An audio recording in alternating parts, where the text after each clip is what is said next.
everyone, and welcome to episode 28 of the Retrospectives podcast. My name is Patrick Arthur, and I'm joined, as always, by my co-host, James Sterlings. How are you going this fine evening, James? Oh, you know how I'm going, Patrick. I'm salty as hell because you took all my money last night, and you know it. I know. It does feel good to be swimming in my riches. I had James and a few friends over for poker last night, and I walked out with 4 times the money I started with, and we were playing for pretty serious stakes. From memory, it was a $10 buy-in. $10 buy-in, guys. Big money. So yes, I plan to retire from this podcast and from my job and go live on a desert island somewhere. Now that James has swimming in dollar bills. Yeah, exactly. Yeah. I mean, if I break it up into 5 cents, I can probably fill a cup with it. It wasn't all bad for me. I mean, like, I got very drunk at the start of the game, which is a brilliant idea, and then lost my money like 3 times in a row and just kept buying in like an idiot. But at the end, I was only $8 down thanks to some real lucky hands, so I think I'm a little grateful that the luck turned on me. Yeah, at the end of the day, if you paid $8 for 5 hours of fun playing poker, that's a pretty good price. That's pretty good. Yeah, it's better than what you'll get at the casino. Even if I did look like an idiot for the majority of the night. So here on the Retrospectives podcast, what we do is we don't talk about poker, as tempting as it is to do at times. We talk about classic video games that are at least 15 years old.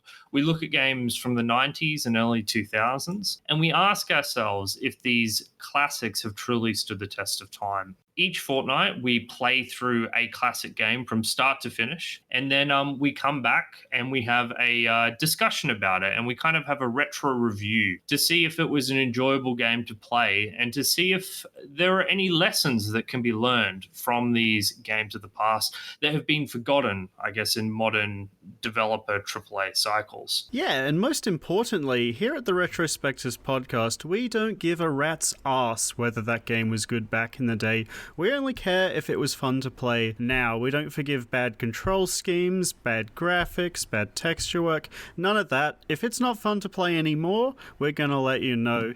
Some of these games definitely best been left to the history books, and it's our job to figure out which ones are still fun to play today. It's the same with like books and movies. There are some movies that you can watch today and enjoy them from a modern audience perspective, and there's others where maybe you'll appreciate it if you've got a degree in film or whatever, but otherwise it's not worth your time. We want to know, is this worth your weekend to play now in 2020? Yeah, we're sacrificing our hard-earned time to the rigorous task of playing video games for your benefit, so you better be grateful.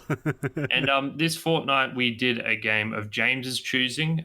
Each fortnight we alternate, and James chose a title called Katamari Damacy. And once again, James has picked the weirdest, obscurest, Japanesest game in existence. And we'll be getting into that in just a moment. But before we get into our discussion of the game proper, we have a mailbag question. Moving into 2020, we want to take one mailbag question a fortnight from our Discord and implement that into the episode. So if you have any questions you want to ask us, please drop by our Discord or be in the show notes to participate in the discussion or get our thoughts on any topic you desire. So James, what was our question this week? Okay, so the question this week comes from Discord user Vexus, so thank you for the question. And his question is, can you think of any games that you forced yourself to play through? Patrick, do you have any games like this? It's funny because I think that nowadays the answer is no. Like, if I look at my recent history of playing video games, if I'm not enjoying myself with the game, I just stop playing it nowadays. So I have a big long list of unfinished video games. But there was one game that really sprang to mind as a game that I felt compelled to finish. And that game is BioShock Infinite. Oh. So I was a massive fan of the BioShock games. The first BioShock, obviously, I loved, and I think the second one is even better, and the DLC for it is fantastic as well. So when BioShock Infinite came out, which looked incredible, and I was really excited to see the next evolution on the genre and like the conclusion of the trilogy. And instead, I got an uninspired, bland, sort of mediocre shooter. But the problem was, I felt like I had already kind of bought into it. Like, I got about halfway through it and I was getting bored and tired of just mowing down hundreds of identical looking guys. But I felt compelled to finish it to find out where the plot would end up. And I'll tell you this much, I would not do this today. If Bioshock Infinite was released today and I got to that point where I was bored of the gameplay, I would drop it like a hat. But because I was so engaged, I guess, with the broader trilogy, I finished it and I regretted doing it. Yeah, I didn't regret playing the game as much as you did. I, overall enjoyed it, but, like thinking about Bioshock Infinite today, I don't think there's any way I'd go back and actually play it. I think a lot of my fondness for the game comes from the ending and a couple of the more enjoyable characters, but I think as a whole, it probably wasn't as fun as I remember. The thing about Bioshock Infinite's ending, and I think a big reason the game received the praise it did, is that final 15 to 20 minutes is so bombastic and mind-blowing. I think you really get caught up in it. And I Yeah. did as well. Like when I finished the game, I kind of, sat back from my computer a bit going, whoa. But then over the next couple of days, as I decompressed and I guess tried to understand how I felt about the game as a whole, I realized that, I'd just been dazzled by the pretty lights and that substantially Bioshock Infinite is not a very good game. And I mean, if you like the story, you like the story, but I felt like I was tricked. Yeah. with that ending. Yeah. As for me, I think the big one that stands out for me is Legend of Zelda Twilight Princess. When I was a kid, Ocarina of Time was my favorite game for a long, long time. And, this was finally the spiritual successor that I'd really wanted for a long time. So I sat down to play it and I just really didn't enjoy it as much as I thought I was going to. But because it was the spiritual successor to my favorite game, I just kept forcing myself to play it until the very end. And at the end, I was like, really shouldn't have done that. It was a big disappointment. There was a couple of bits of the game that I really enjoyed, but for the most part, it really just didn't hit the same chord with me that Ocarina did. And I think it's probably a thing of expectation versus reality. The game probably wasn't that bad, but I think over the years I had built up this kind of expectation and this hype for myself. I got really excited about the game to the point where, being realistic, I could never meet my expectations. So yeah, that's definitely the one big example for me. It seems like in both instances, it's because we'd bought into, I guess, a larger story. Yeah. And, the next chapter, you felt obliged to finish it. I will say that I think the thing that ultimately killed my investment in the broader stories was the game Duke Nukem Forever. Duke Nukem 3D was like my childhood game. I spent so much time playing that as a kid. And Duke Nukem Forever was like, I was like, they're finally giving me a sequel to it. And instead it was like a game that's a 2 out of 10. And that's being generous. Yeah, being generous. Yeah. So my dreams were shattered from that point onwards. And I guess my belief in hype kind of died out with that. Yeah. Yeah, no, absolutely. Well, thank you very much for the question, Vexus. And like I said, if you would like to ask us a question, please do drop by the Discord and don't hesitate to ask. We only answer the best question each fortnight, so make sure you put some effort into it and make it a good one. And we will promise to answer it thoroughly. But now it's time for the main topic. And the main topic is, as I mentioned earlier, Katamari Damacy. So Katamari Damacy was developed and published by Namco for the PlayStation 2 and was first released in Japan in March 2004.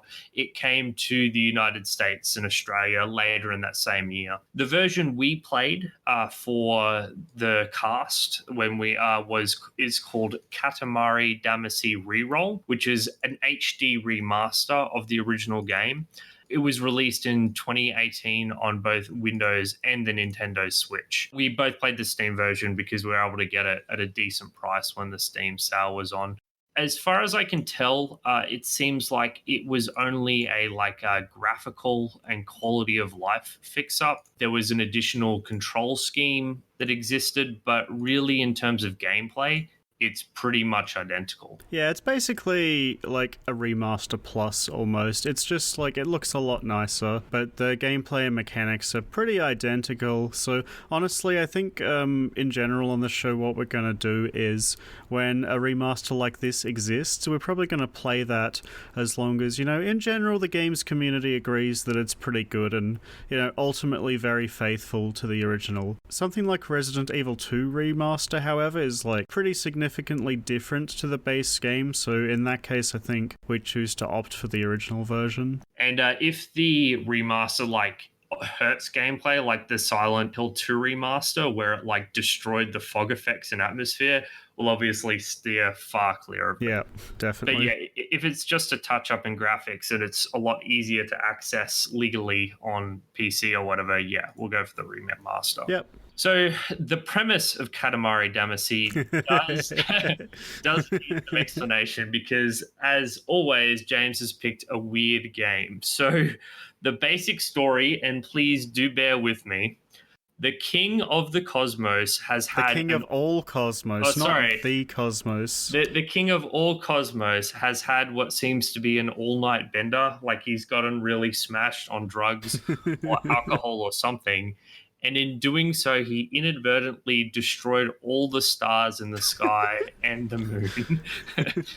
It's almost like something out of a mythological tale. Exactly, except it's a bit stupider. Yeah, except it's happening in the present day. And the way he thinks the best way to fix this is to get his son, the prince, to roll up objects on Earth, which he can then throw into the sky and turn into stars. Don't think too much about it. The way the prince goes about it, and this is the core gameplay of Katamari Damacy, is that he controls an object called a Katamari, which I don't think is a real thing. I think it's just a little sticky ball, basically. Yeah, it's a sticky ball, and it rolls over objects. And as long as the object that you're rolling over is, I don't know, like about a quarter the size of your Katamari. Just small enough, yeah. It'll stick to the Katamari and kind of get sucked up into it, kind of like a snowball, how a snowball works. And what you do in Katamari Damacy, the primary gameplay loop, is that you roll objects into your Katamari and the Katamari gets bigger and bigger and bigger. And as it grows, you can get larger and larger objects into your Katamari, etc. And I mean etc. in its truest meaning there, because there is everything you can possibly imagine can be rolled into the Katamari. And there's no real, I mean, it ends when you have, when you have a Katamari the size of the Earth. So there's no end to it. Yeah, like you start off in the very first level, and each level is a short timed mission, about 7 minutes long, except for maybe the last two, which are substantially longer. And you've got 7 minutes to start with a Katamari the size of a thumbtack, and then you roll up like 30 thumbtacks, and then you can roll up pencils. And then by the end of the level, you're like rolling up full-sized people because your Katamari's grown large enough. So there's a real sense of progression through each kind of level. Patrick, how did you feel about the the general gameplay? It's very simple, isn't it? But at its core level, I found it very satisfying, thanks to, as we said, that kind of progression from rolling up thumbtacks to rolling up massive objects at the end. I found it very satisfying. Yeah, I think it's funny because the satisfaction didn't actually click immediately, because you start off on such a tiny scale that I think you don't quite appreciate the increases in size as much. Like, from our perspective as human beings, the difference in the size between like your wallet and, I don't know, a dice isn't like hugely appreciable. I think the moment where it began to click for me and I was like, this is awesome, there's a moment where I think you break out of a zoo, or you break out of an area and you like roll down this massive hill into a town. And then you start rolling up everything in the town. Yeah. So up to that point, you were kind of locked inside a house, or like a house in a backyard. And when you transfer from that size environment to a full town environment, that felt like a significant step up. And it also opened up the possibility of, maybe I get to roll up these human beings. Yeah. So from that point onwards, I had completely bought into the progression, but I think it took a couple of levels for me to reach that point. Yeah, do you think it was due to the actual levels themselves, or do you think it's more of a skill thing? I feel like, and I didn't do this to test it, I should have, but I think if I went back to those earlier levels, I could definitely make my Katamari a lot bigger than I did the first time around. This game's controls, I would say they're almost clumsy on purpose. They're not awful, but they are a bit unwieldy to begin with, and I did find myself getting a lot better at controlling the game by the time I was at the end. So first up, there's two control schemes. There's the easy control scheme where you have the camera on one stick and then your character's movement on the other. I think it's a mistake to play the game on that control scheme, which is really funny when I spend like so much time complaining about it for every other game. Yeah. The complicated control scheme is really weird, as you said. You use up and down to move your Katamari around. And if you press up and down simultaneously, you'll turn faster. On a controller, you use both the left and the right analog sticks at the same time, which is kind of weird. So if you're holding forward on both sticks at the same time, your Katamari goes forward. If you hold backwards on both, you go back, and the same is true of left and right. But then if you hold the sticks up and down at the same time, you start rotating faster, like towards the direction, that you're holding down in. So turning with that way was a bit unintuitive to begin with, but I think by the end I was pretty good at it. Yeah, me too. And I looked up because I was trying to understand what the hell was going on. So I did look it up online to see what it was meant to be. And apparently the way to understand it is that each control trigger is meant to be one of the prince's hands. Yeah, I felt that way. Totally got that when I was playing. It didn't click for me. So yeah, when you're sitting there with the controllers, it's very tactile. At the end of it, you really feel like you're the one pushing the ball along, and that's what it's meant to. So when I first started, I was very, very clumsy. But like you said, by the end of the game, I was able to execute some very tight turns and maneuvers as I, swung my Katamari around like mad. So this control scheme is weird, but once you get the hang of it, it feels really good. Yeah. So I don't think it's just a gimmick. I think it's good. Yeah, I think it absolutely has to be this way. At the start, it's almost like you're fighting the controls, but you understand that it's probably your fault and not the controls. Like, the controls always do exactly what you want, and ultimately they're very simple. It's just that you've likely never controlled a game like this before, so you're going to find that, you get a lot better as you go on, and I think that's ultimately to the game's benefit. I will say there's a way to create like a boost for your Katamari, and I never got the hang of it. I don't know about you. Yeah, I was never able to make the most use of it either. I kind of just wish that one was on a dome button, but I kind of get it. It's never really required either. Yeah. Like, this isn't an intense action platformer. It's not like you're expected to execute specific difficult maneuvers like jumps over gaps or anything.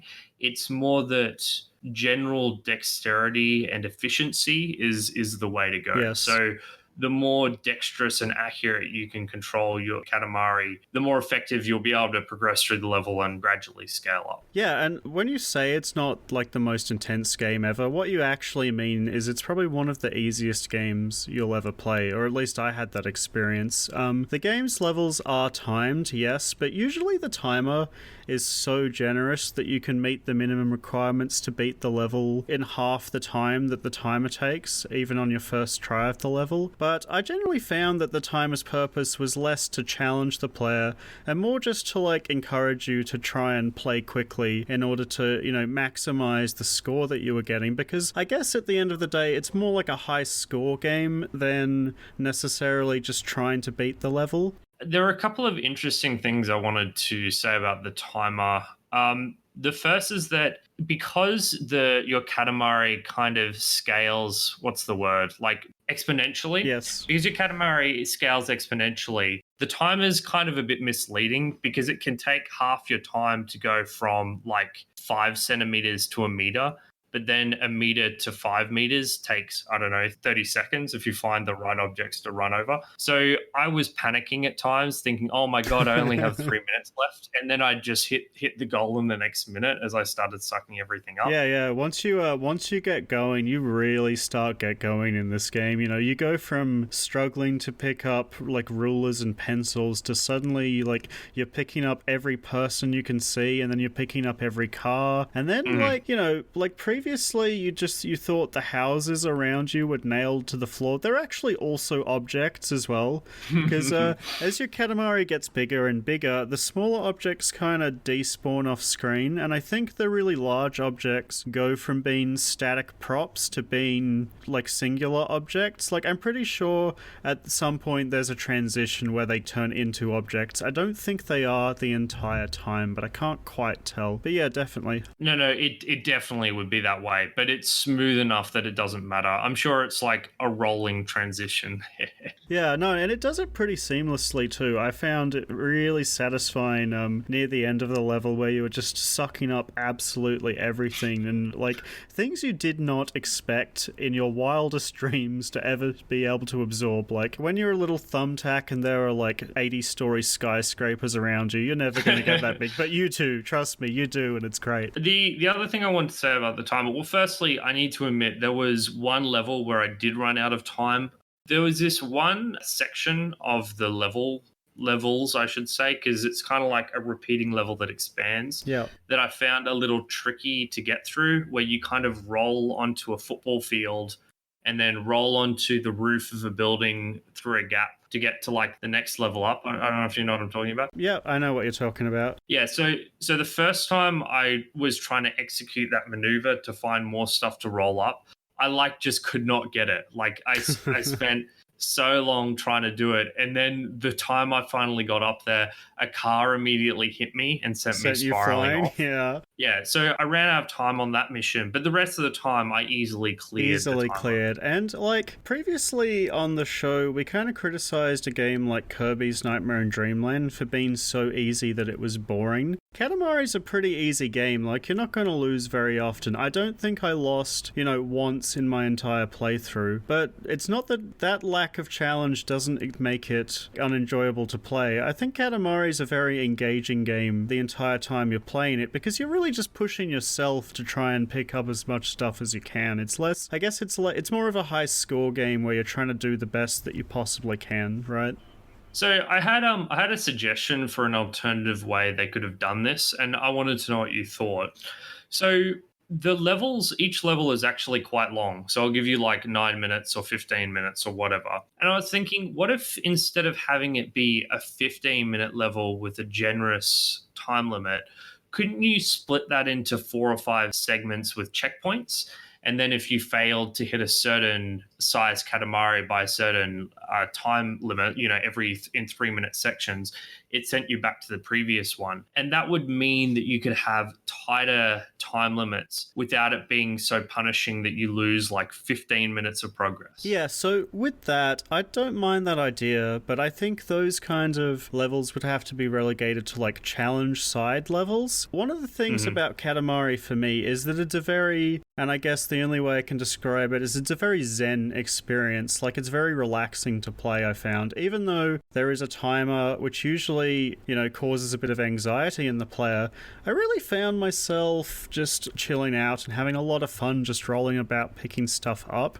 And I think that you still want to have a lot of levels where there's that level of like relaxation along with, maybe a couple more challenges, because I do think the game could use a few more challenging levels, absolutely. Yeah, I'm in two minds about it, because I keep thinking, what if there was no time limit? And I think if there was no time limit, the game would be worse. I agree, yeah. Yeah, originally I thought that, this game shouldn't have a time limit, but you do need something pushing you on. But maybe it just hits the right balance of giving you just enough anxiety where it's nothing that makes you panic about it, but it's enough to keep, push you you along pushing and keep on. you Yeah, no, moving. I absolutely agree with that. I had that in my notes. I think the easy timer definitely gives you that little nudge towards trying to be efficient with your time without really stressing you out. And that allows you to, comfortably enjoy the relaxing nature of the game while also, it keeps you engaged. It keeps you wanting to do the best, most efficient moves that you can. And if it wasn't there, I don't think it would push you towards that. Well, I guess one of the things that I'd raise, I guess, as a reason to have a more generous time limit or to remove it would be the fact that these levels are filled with lots of cool sort of things going on. Yeah. Like the creators of the levels had a lot of fun putting a lot of the models in stupid combinations. Yes, definitely. Yeah, like who the hell puts like 30 bottles of soy sauce in the middle of the road, Well, right? it's stuff like that, but there's also stuff like there's a band of 3 people that you keep running into, and originally they're just standing on the side of the road, but then they're riding an elephant, and then they're standing on each other's shoulders. And I think that when you're being pushed by the time limit to roll everything up, you can't really stop and properly appreciate all of the effort and care that's been put into the levels. Yeah, that's been put into the level, right? Because you're just like, I don't care. I need to make my Katamari larger. Yeah. So I think I agree with that. There's a lot of charm and artistry to the way that the levels are put together in this game. Like, it's a very fun game that absolutely does not take itself too seriously, and you see that a lot with all the silly items just littered in the most bizarre places all through the level, and I love that about Katamari. Yeah, when they're completely randomly just sitting there, I'm actually less keen on it because Katamari does have this, it needs to give you enough stuff to roll up so that you can continue to scale up. And if the levels weren't littered with stuff, you wouldn't be able to do that. But it's more enjoyable when I guess they're arranged more artistically as opposed to them just sitting in the middle of the road. And there's a fair balance of both. And I wonder if this game could have been, I wonder if even more care could have been put into those random objects all over the place.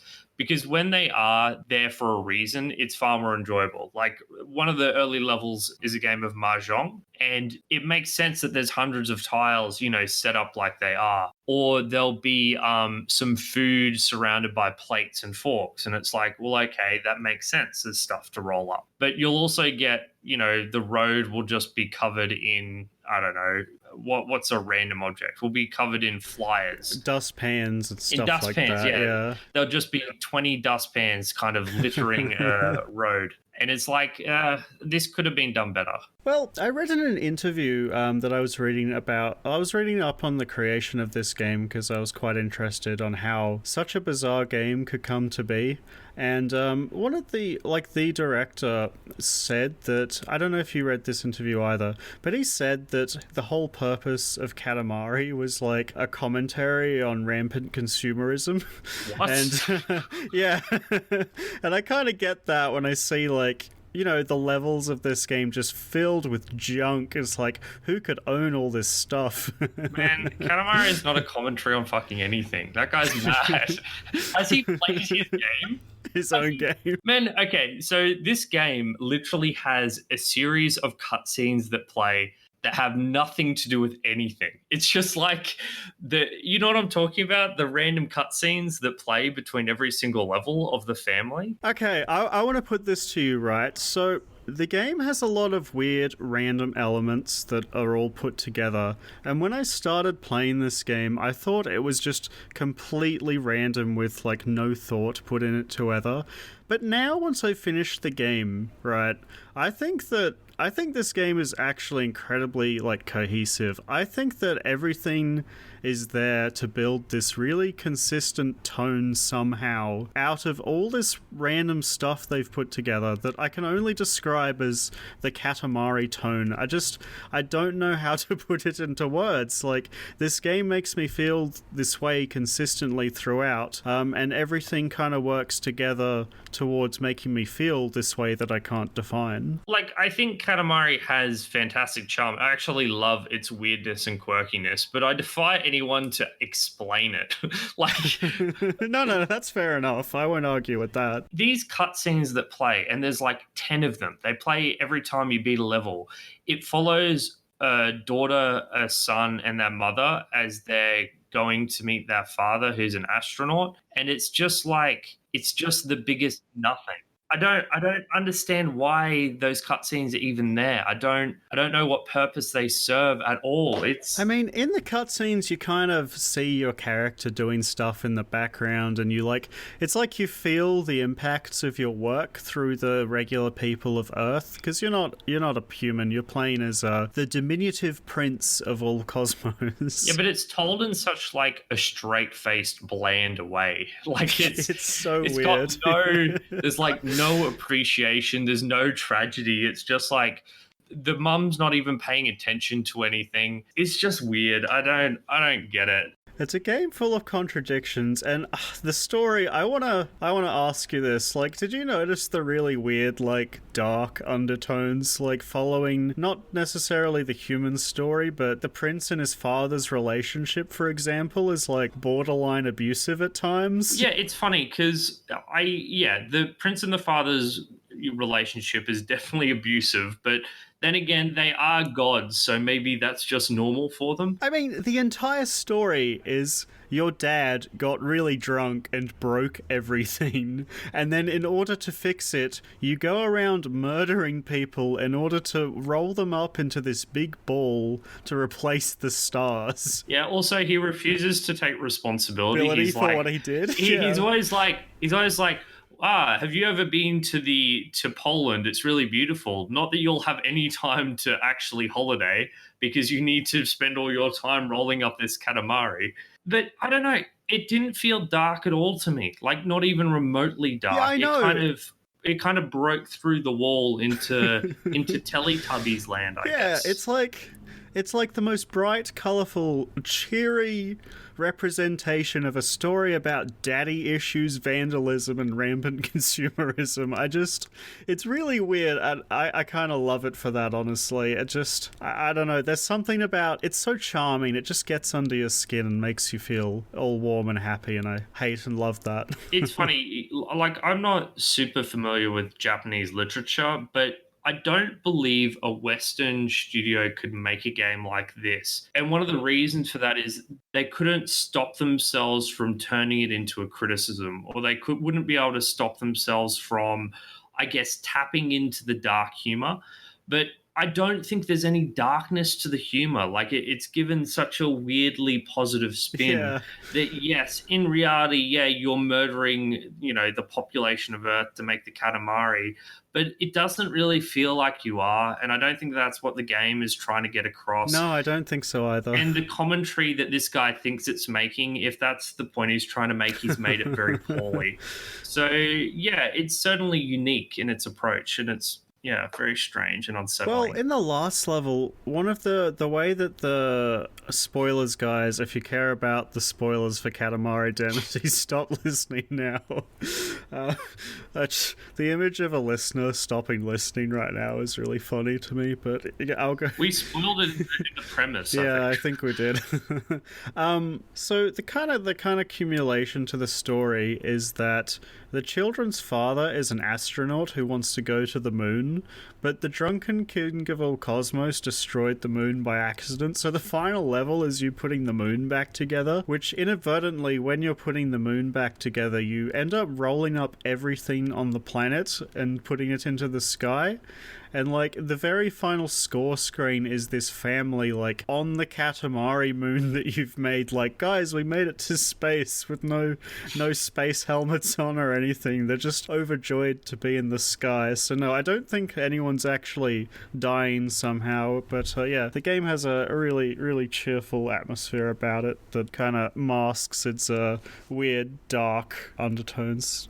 Talking about that, one of the things that I think Katamari Damacy does brilliantly is the way it ramps up into a climax. Yes. Because the climax of this game, like the final level, is the best level by far.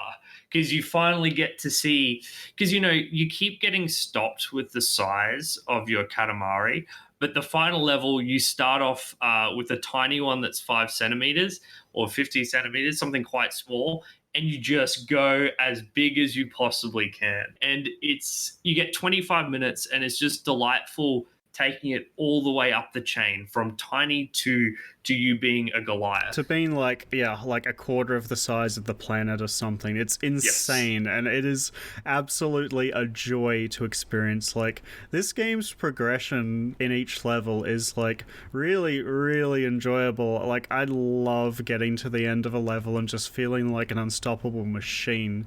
It really feels like you're being rewarded for all that effort you put into the start. Every time you get to take revenge on one of the animals, it's very satisfying. Yes.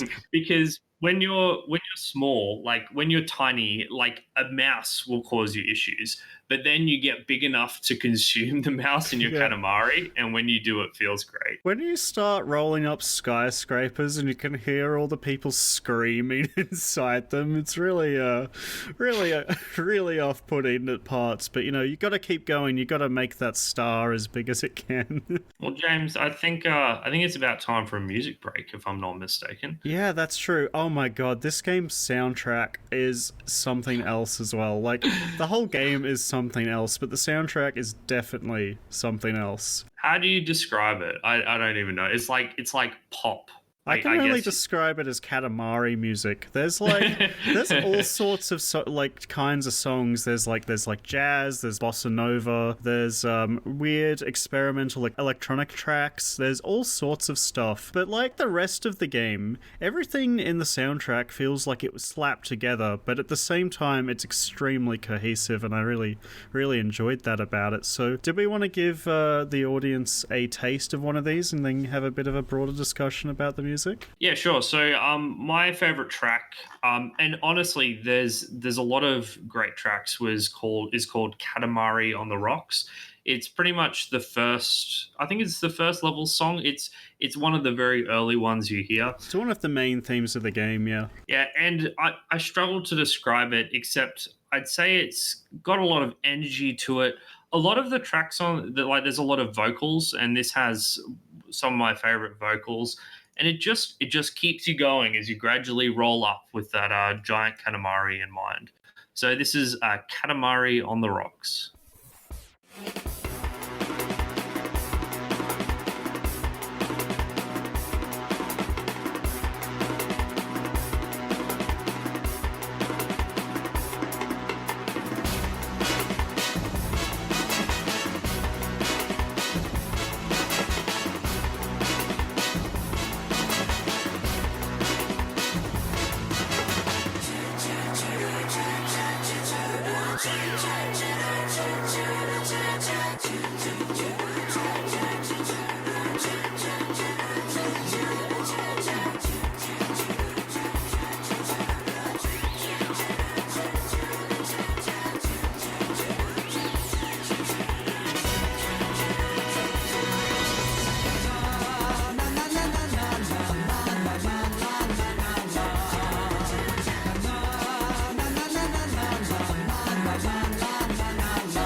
That was Katamari on the Rocks, which is an excellent track, like much of the rest of Katamari's soundtrack.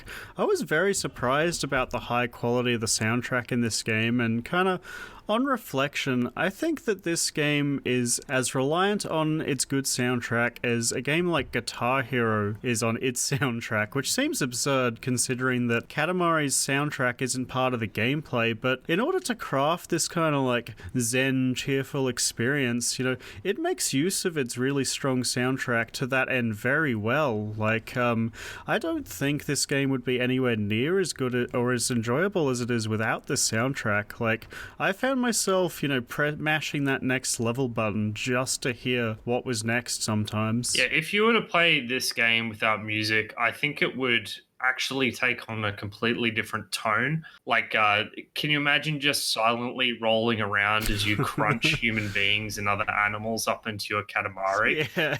You need the weird, upbeat, vocal-driven soundtrack to deliver the right sort of tone and atmosphere to your wanton destruction. Yeah, every track in this game is very like upbeat and like optimistic almost, and they really well capture the quote-unquote tone that Katamari is going for, which again, I don't know how to put into words, but it's there. And you know, it uses all sorts of music from jazz to pop rock, and again, you know, more experimental electronic tracks and some bossa novas. They're like, at first blush, every song on this soundtrack seems like it was just slapped together, but by the end, you know that's not the case. These are each on there for a reason, and they're all great. Yeah, when I think of the soundtrack, it's like ba ba ba ba ba ba ba ba ba. It's just like thank you very much, ladies and gentlemen. It's just this like upbeat, everyone's singing, everyone's dancing, but it also, like you said, it hits you with the variety. Like there's that the one "Make a Wish on a Star" song that's Yes. that's a bit, it feels a bit more like a traditional Western pop song out of nowhere. Yeah. It's something special. It doesn't really have, once again, doesn't really have a comparison point, but it's very well done. I love the music. Yeah, and like you said, I don't think this is a soundtrack that could really exist in a Western game either, like the rest of the game. One of my favorite tracks on the soundtrack is that song that plays every time you start a new level and you're having that discussion with your father. Starts off with those, like, that really ominous, sinister tones for a few seconds, and then very quickly transitions into something a little more humorous, which kind of, like, I don't know, highlights that relationship that the King of All Cosmos has with his diminutive son, which is one of just, like, absolute arrogance. Like, the king in this game just thinks nothing of his child and just like brushes him aside constantly, berating him for not succeeding often and like being small in comparison to his massive, you know, planet-sized body. Just, it's so funny. I really like. Yeah, he's careless. He loses all his presents. Yeah. There was one song I wanted to highlight as making me uncomfortable. Yeah. And that was the one called "You Are Smart." You are smart. I know they all have ridiculous names, but that was one. It was weird because most of them made me feel good and upbeat, but I just wanted to highlight that as one that made me feel uncomfortable. There was something about how the noises were jumping about on both sides of my headphones, where I started to feel actual anxiety, which is a really weird thing to happen when you're just listening to music. But do you think that was intentional? Like, is that a benefit to the game, or is it unintentional and you dislike it because of that? I don't know, because it was the only track that did it, and I don't think the game is trying to make me feel anxious. So I don't know if it was just a weird one-off, but that made me feel unsettled and uncomfortable. So you can listen to that one as well. You Are Smart, but you won't feel very smart after listening to it. I'll tell you that much. Yeah, that was one of the weaker tracks in what's otherwise a really good soundtrack. I think my favorite track was probably A Crimson Rose and a Gin Tonic, which is that one. This is the song that really made me fall in love with the soundtrack of this game. It's like that jazzy one with the scat kind of singing style throughout it. I think it plays in maybe the second or the third level, and I just like, as soon as I started listening, like I'm a big jazz fan, right? And I loved that song, and as soon as I finished that level, I was right into the next level hoping for more of that. And this game definitely delivers. I think overall as a package, the soundtrack here is excellent. Yeah, and each and every level has its own soundtrack. So it keeps mixing it up and giving you new sounds while still, as you said, hitting that Katamari Damacy tone. So no other way to describe it, right? Did you want to talk about the general graphics and aesthetics? Yeah, sure. Katamari in general has a very simple art style, which I think is very fair considering the amount of objects that it's trying to render on screen. Something that I found interesting about this game is that usually level designers will make a level and then, like, you know, to make it feel more lived in, they'll fill it with heaps of random clutter on the side that you won't really pay too much attention to, but helps to make it seem a bit more, you know, high budget. But unlike those, Katamari Damacy is all about that clutter. It's like that clutter is the main focus of the entire game, and it's probably the only game out there where this is the case, right? Yeah, I was gonna say that I thought it's kind of boring, right? Like the game is so zany and weird and wacky, but I guess it stands in stark contrast to the actual world and objects in the world, which are all boring, ordinary household items for the most Yeah. part. And that includes like the color scheme, which is just, you're going to houses and shops and things like that. It's interesting. The creativity comes in how it's actually arranged, but the actual world, when you compare it to something like Psychonauts, where the level design is wacky and insane and beautiful, this is just boring houses and gardens and roads, Yeah, right? yeah, no, definitely. I think that's the case. And I think that, I don't know if you got that feeling, but I felt there was this weird, there is this park, for example, that you're walking around, and there is this bear walking on two legs wearing a human t-shirt and holding like a balloon, just walking about. And there is all sorts of absurdity in contrast with this really simple art style. So I agree with you that there's this really bland kind of aspect of the graphics, but I think it does work well, and most importantly, it's quite clear in communicating where objects are. Like, it's very easy to tell what you can and can't pick up for the most part. Sometimes you'll see something and not be quite sure if you can pick it up, but it's very obvious, what's an item to be rolled into, which is honestly the majority of the, things in this game. Yeah, I did struggle a bit at first with identifying, what is the exact size I need to be to roll up certain objects. Yep. Because it seems like certain objects, it's like a combination of weight and size. Yes. There are things like the tall sunflowers, which are quite tall, but which you can roll up when you're smaller than them because, it's just a thin stemmed flower. Yes. And then there are things which are smaller and denser. And there's a little bit of guesswork involved, but it's never too difficult. And, the punishment for it is small enough that it doesn't really matter. Yeah, and I think there's a bit of satisfaction in, bumping into something, failing, and then coming back and, feeling kind of smug. You're like, ha, stupid cat, now you're part of my ball kind of thing. The criticisms I have, it's weird. I can't really say in good faith that I dislike the bland art style because I don't have a comparison point. I can't say, well, what if they did it like this? Because literally no other game has no other game is like this? Even remotely similar. I guess Donut County would be the closest. I came to a very similar conclusion. The graphics won't blow your mind at all. In fact, they're very simple, very bland, but they don't look bad. They look fine. I like the way Katamari looks. I think it's got a very... It is stylized, right? It's this blocky Lego-like. Yeah, with very simple color schemes without a lot of detail and everything. I like the way Katamari looks. I think it's very simple, and that's fine. It doesn't get in the way of playing the game.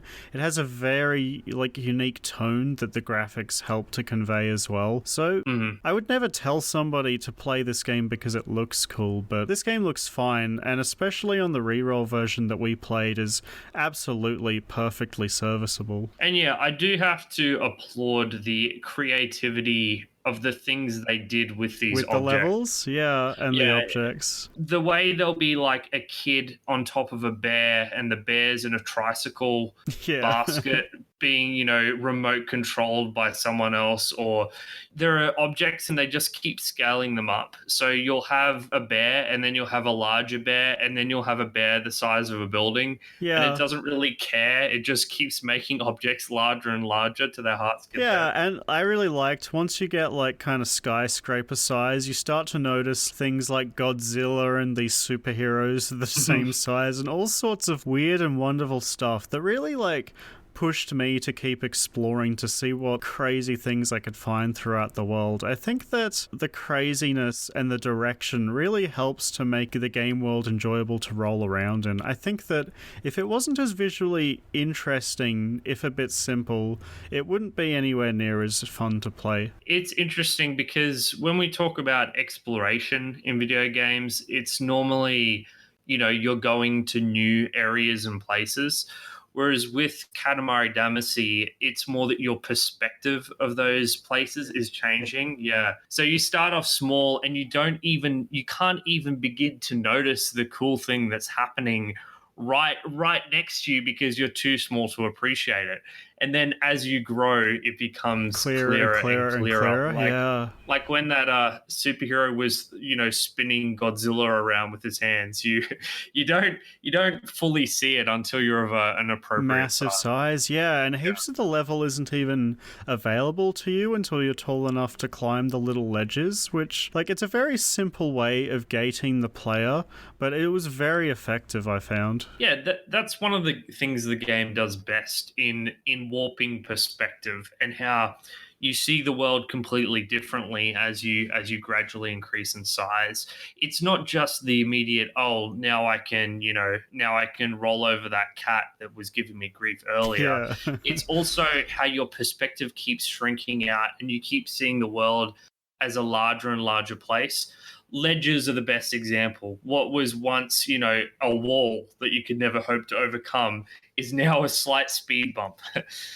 Yeah, and like, spoilers for one of the later levels, but the initial level that you initially spawned in, like this giant island that took you like 10 minutes to explore, is suddenly just a tiny object that's also part of your Katamari by the end. It's like, it's incredible and mind-blowing at the sense of scale that you get on those later levels, and it's just so immensely satisfying. Like, I don't think there's a progression in a level that I can think of that I can compare to that final level in this game. It was absolutely a joy to play for me. Yeah, I guess that's all I have to say about the general aesthetics, but I wanted to touch on sound a bit as well. Again? Yeah, sure. Let's go. So it's not music, but specifically the sound effects, because every single object you roll up in this game has its own sound effect. Yeah, it does. And I have to say my favorite one, and there's a lot of good ones, is definitely the cat, because it makes like remorseful meow. And it's like completely deadpan. It's not upset. It's not shrieking. It's just kind of like, I am resigned to my fate as part of this Katamari ball. Yeah, it's great. And I like, even just the like generic collection sound is quite satisfying near the end, because, when you roll at something and you're not sure if you can quite pick it up and you hear that little like confirmation of the pickup, it's like, it feels good. It feels really you roll good. over a tricycle and it makes a ringing noise, and much to the game's credit, they have a number of variations on this sound, so when you pick up a whole heap of things, you don't get like blasted with this same repeating sound effect over and over. There's 3 or 4 of them, which really helps when you're hearing this one sound effect thousands and thousands of times in every level. The worst instance of it was when, how the policemen shoot their guns at you and it does nothing, which is quite amusing. Nothing. I thought, oh no, they're going to shoot off bits of my Katamari, but no, it does absolutely nothing. There was one level where that shooting sound effect kind of started looping for me, and I had to listen to it for a minute and a half. So that's pretty frustrating. Yeah, sometimes when they get caught in the ball, they just keep shooting like they're trying to get out of the ball, which I found was funny. This game has a few little things to find out in the game world. There are little cosmetics that you can get for the main character, and there's also some unlockable playable characters as well. Did you find any of these? From what I read, the unlockable characters were only available after the first run through. Is that correct? Yes, I believe so. Yeah, because I didn't find too many of mine, but I found 2 of the 20 presents. But then again, I wasn't really looking for them, so I don't know. I guess it's like a nice little bonus, but I was too overwhelmed with stuff to be looking for a specific present, I guess. But it adds a nice bit of bit of replayability, I guess, if you want to play it again. Yeah, and the game does have an online multiplayer mode, so if you want to make your character look a bit different when you play against other people, that's totally cool too. These little side things aren't required objectives. They're just like a little nice fun thing for you to find if you want. And I found that all of the clothes and the presents that I did find in the world were in like really funny places, so like I enjoyed finding them when I did find them, but there's no like real pressure to go out of your way. You just kind of stumble on them and it's really funny when you do. So, James, I have a question for you. Do you think this game has any replayability at all? That's an interesting one. While overall it is a score-based game, I don't think the structures of the levels necessarily lend themselves to replayability as much as you kind of think they would on first blow. I can totally see going back to the earlier levels once you've gotten a lot better to see if you can beat your high score, but I don't think this is the kind of game that, I'd play over and over again. But it is one I could definitely see picking up from time to time just to play one level in 7 minutes, because, it's really relaxing and fun to play. I don't think I'll ever play this game ever again. Ever again? Yeah, so I think that this was like a fantastic experience and I loved it. I loved going from tiny Katamari to enormous one. But once you've experienced it, which it's worth doing, but once you've experienced it, like, where's the value in experiencing it again? You've gone from the smallest Katamari to the largest Katamari. Yeah. You've experienced all that novelty. And to me, once you've done it, the novelty has completely worn off. Yeah, I can totally see that perspective. I think that it's the kind of game that I'd probably play again in a few years, maybe 1 or 2 levels. I don't think I'd play the entire game again, but I could definitely see myself picking it up for like a little spin every now and then. It's like, I kind of wish I'd bought this game on Switch just because it'd be a really easy thing just to fill a little bit of time when you've got nothing else to do. Totally get your point though. I think there is this level of novelty and unique experience that I'm never going to have with it ever again. And while I do very much treasure that initial experience because it was fantastic, I don't think playing the game again is ever going to give me that same feeling. Well, that's the thing. It's kind of like it's a one-trick pony, right? Yeah. And the truth is, you're doing this mechanically. You're doing the same thing every single level. Yeah. Mechanically, it's exactly the same thing over and over again. The thing that makes it interesting and fun is the changing sense of scale. But that's all a trick, right? Because mechanically, you're just rolling up objects. Yeah, correct.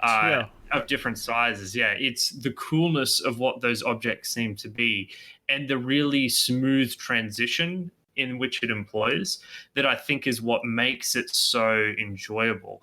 So I think, like, from a mechanical standpoint, this game kind of has shown its whole hand 30 to 45 minutes in.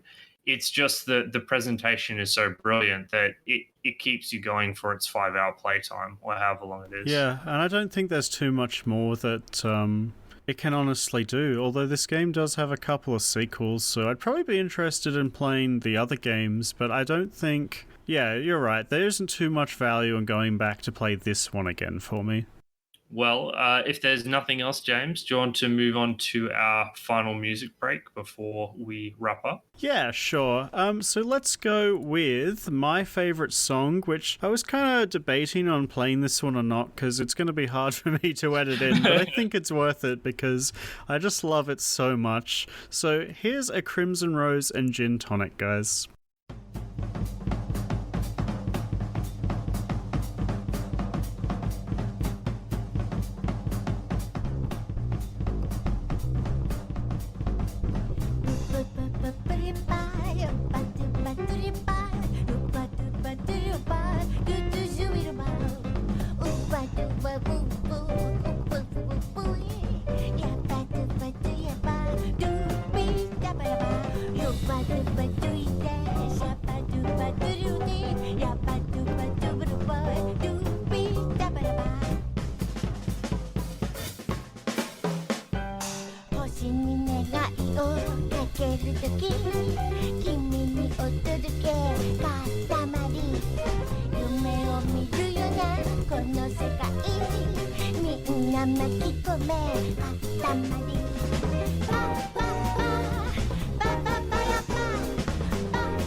So that was James's favorite song, A Crimson Rose and Gin Tonic.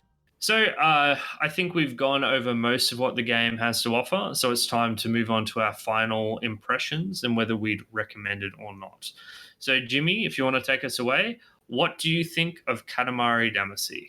Oh, it's brilliant. Play this game. Just absolutely play this game. It's not long. Each level can be beaten in about 7 to 10 minutes, except maybe the final level, which is 20. But this is an experience unlike any other out on the market. You're not going to play a game like this ever if you don't play this exact one.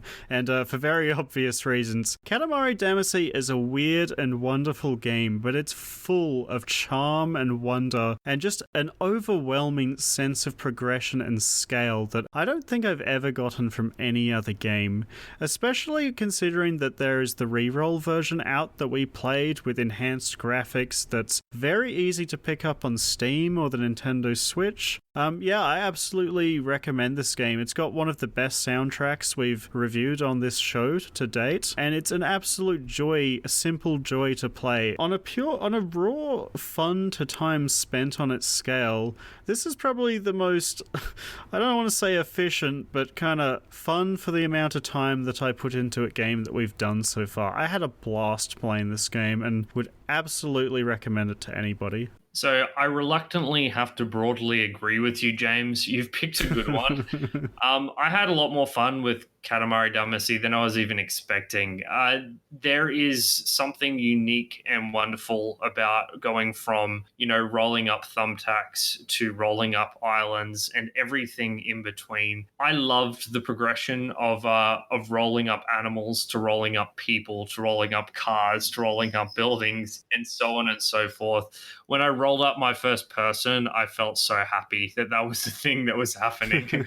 I was scared that the game was going to say, no, you can't roll up organic material or whatever, but nope, it lets you. Just lets you pick up whatever you want. Just lets you pick up whatever you want. So I had a great time with this game. I think, as James said, the weirdness, the aesthetics, all adds to its sense of charm. It's a unique, joyful experience. I think there's zero replayability of it. Like, it's a one and done kind of game. But those 3 to 5 hours you spend playing this game are truly to be treasured. So it's worth doing. Get this game on Switch or PC, whatever you want to do. I will say one thing, which is that you should stick with the weird controls. They're uncomfortable at first, but by the end of the game, it actually feels really good. And it's the perfect control scheme for this game. So it takes a while to get used to, but it's not a bad control scheme. It's just a unique control scheme for a truly unique game. So 2 thumbs up. Great game. If somebody had told me like a year ago that the game that we were going to pretty much agree on completely was Katamari Damacy, I would have told them they were crazy. I don't know what that says about me and what you think my taste in games are, but I assumed you'd always like this game. I don't know. It is true that novelty normally isn't a big thing for me, and I'm more into the mechanics. But guess what? This one successfully pulled the wool over my eyes. Unlike something like Psychonauts. I guess I couldn't see past the presentation. To me, it really was just that wonderful. A complete joyful experience. Yeah. It really was, yeah. So yeah, I guess that brings us to the end of the episode. Okay, so thank you so much to everyone for listening to us gab on about Katamari Damacy reroll. We are the Retrospectives podcast. My name is Patrick Arthur, and my co-host today has been James Turlings. You can find all of our content at rspodcast.net. We've got all of our pods there, but we've also got heaps of articles, mainly written by yours truly. I write about all the games we've played and also a few modern games here or there, and embarrassingly also an article about an anime I watch. But don't pay any attention to that if you're a video game fan. We would love if you were to join our Discord. We've got a pretty good community building. Lots of discussion and arguments about what games are good and bad and whose opinion is better, mine or James. So please join us. It'll be in the show notes. You can suggest future games for us. You can ask us mailbag questions, or you can just join the conversation in general. Yeah, there's a lot of arguments too. Maybe it wasn't apparent on this episode, but we spend the majority of most of our episodes arguing, so I think that says a lot of good about Katamari. Yeah, I'm in shock the degree to which we agreed this episode. But yeah, if you want to come over and join in the arguments and other discussions, feel free to hit us up on Discord. We'd love to have you. So yeah, that just nearly wraps us up. But before we do, we'll talk about what we're doing for the next fortnight. And we're doing a big game on the recommendation of our mutual friend, Ben, also known as Do Baldur's Gate 2, You Cowards, on the Discord, which we're refusing to do because it's like an 80-hour game. And unfortunately, we have jobs. Yeah. Maybe far in the future, but maybe far in the future when we both get fired. Exactly. So instead, we're doing a game by the title of Heroes and Might and Magic 3, and I've claimed this as my game for the fortnight because it was made by a Western studio. So James, of course, is unable to pick it. Hey, I've got a heap of Western games in the pipeline. You just don't know about them, and neither do I. So yeah, Heroes of Might and Magic 3, absolute Goliath of a strategy tactics game. We've both already started it because we needed some prep time. So if you want a deep, in-depth discussion of one of the classics of the turn-based genre, make sure you tune in next fortnight. But until then, happy gaming, everyone. Adios. See ya.